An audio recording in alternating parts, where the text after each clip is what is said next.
Republican Senator Lisa Murkowski says she will oppose Todd Blanche's confirmation for Attorney General. She is now the second Republican senator after Susan Collins to come out against Blanche.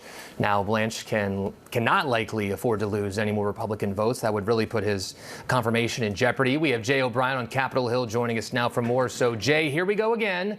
What's at stake for Blanche now that his confirmation appears to be in jeopardy? It's hanging by a thread, Perry. If both Lisa Murkowski and Susan Collins both vote no, then Blanche cannot afford to lose any other Republicans. And so all eyes really now are on Louisiana Republican Senator Bill Cassidy, who was ousted a few months ago by a Trump-backed primary challenger, who, remember, voted for President Trump to be convicted in his second impeachment before the Senate. He was not convicted. He didn't get the requisite number of votes to be convicted.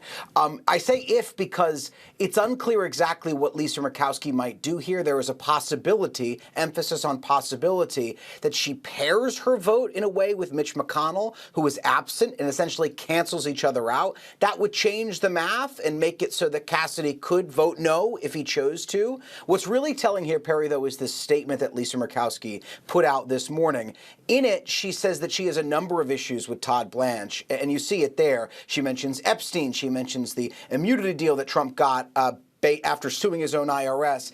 And the end is the most important part. So thank you in the control room for putting that up on the screen. She says, quote, she's keenly aware that the department's nearly $2 billion slush fund, which likely would have rewarded January 6 rioters, is only off the table because the nomination is pending. She goes on to say, quote, once we vote, that will end, and there's no telling what the future holds. So what she's saying there, Perry, is that she doesn't trust these assurances, some of them that have been put in writing recently from Todd Blanche, that this so-called anti-weaponization fund that the president has long wanted, that would compensate political allies like January 6 rioters, is fully dead. And that's its own paragraph in her statement. So it's clear in there that that had a big factor on her decision to oppose Blanche. Yeah, it seems like what she's saying is Blanche is giving her lip service than an actual promise. And also important to note here how Trump has been really steadfast in his support of Blanche, even willing to hold his nomination until after the midterms on this.